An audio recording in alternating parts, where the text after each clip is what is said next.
But the only reason why we're captive is because we committed sin against the Most High God in the first place. If our poverty goes hand in hand with our captivity, we have to get out of the captivity to get out of the poverty.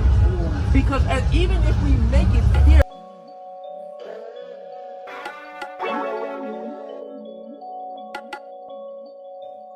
I said I gotta keep it kosher in a room full of vultures. And to them angels blow the chauffeurs. I'm a LOZ soldier, LOZ soldier. I gotta keep it kosher. Israelite mentality. We ain't war with flesh and blood, we war with principalities. These pastors be manipulating scriptures. They some Pharisees, an infidel is worse than these crackers. If you ask me, gotta keep it kosher. Israelite mentality. We ain't war with flesh and blood, we war with principalities.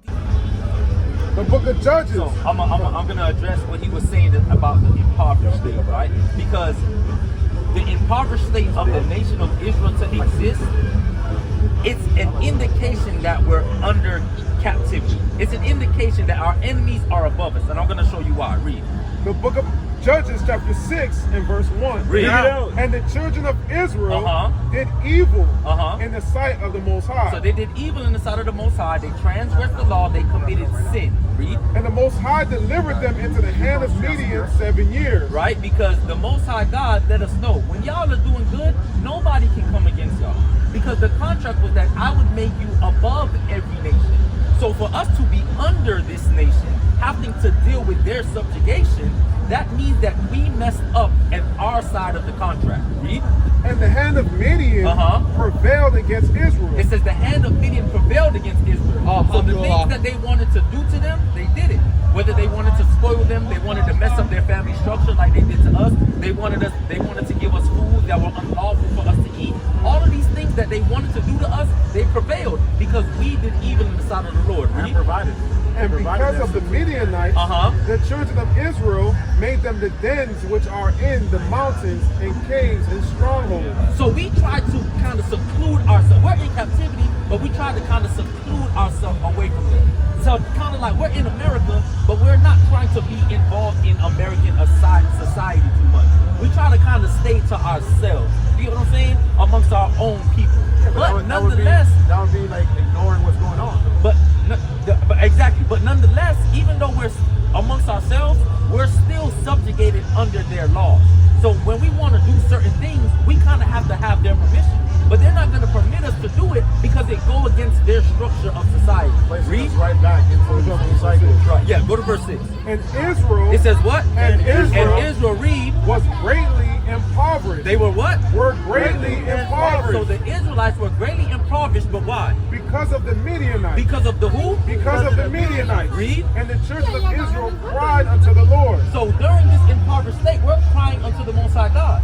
But we're impoverished because of the Midianites. But why are we under the hand of the Midianites in the first place? Because we did what? Because we did evil. Right? So give me Deuteronomy chapter 28 and verse 1. So we're seeing that our impoverished state is due to the people who have us captive, but the only reason why we're captive is because we committed sin against the Most High God in the first place. So now the question is, if our poverty goes hand in hand with our captivity, we have to get out of the captivity to get out of the poverty. Because even if we make it here in America, we're still captive. Therefore, we're still going to be impoverished. So it's not necessarily about the finances, it's about your state with the Most High God. We're impoverished because our state with the Most High God is not good. We're continuing to sin. The way out of captivity, the way out of poverty is getting back in that good state with the Most High God. So read that real quick. The book of Deuteronomy chapter 28 and verse 1. Read. And it shall come to pass, if thou shalt hearken diligently unto the voice of the Lord thy God, to observe and to do all his commandments, which I command thee this day, that the Most High thy power will set thee on high above all nations. So when you keep the commandments of God and you're set above high, that's not poverty, right? That's kingdom. That's rulership. That's you calling the shots in righteousness. Read. Of the earth. Of the what? Of the earth. Of the earth. So not just in America, not just in South America or what they call those lands today, but in earth in totality. When you were to transverse the earth and go all around the world, you would see your people living good. Just like mostly, when you transverse the world, you see white people living good, right? You see those other nations living good, and then when you go around the world, if I wanted to go to Europe right now and I wanted to find a black and Hispanic, I would ask one simple question: where's the hood? That's it. That's it. Just point me to the hood. I know I'm gonna find black Hispanics and Native Americans, right? So now, give me Deuteronomy chapter 30. So, matter of fact, give me Ezekiel 34 and 31. What's your name, brother?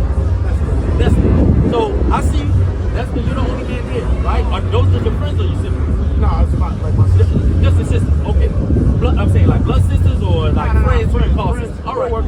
So now this is the thing about it. The Most High God, of course, is male and female, but the Most High God, when He sent out His prophets, right, they were men. And they were supposed to tell the children of Israel what they were doing wrong, what they had to do right. If they didn't do right, what would happen? If they did do right, what would happen? So now, like a new set of disciples or something? no, not. I'm just saying the prophets of the Most High God, right? When they were Isaiah, Ezekiel, Jeremiah, right? Those are men. So the Most High God charges the men when things are not going well with the nation. He looks at the men to put things back in order.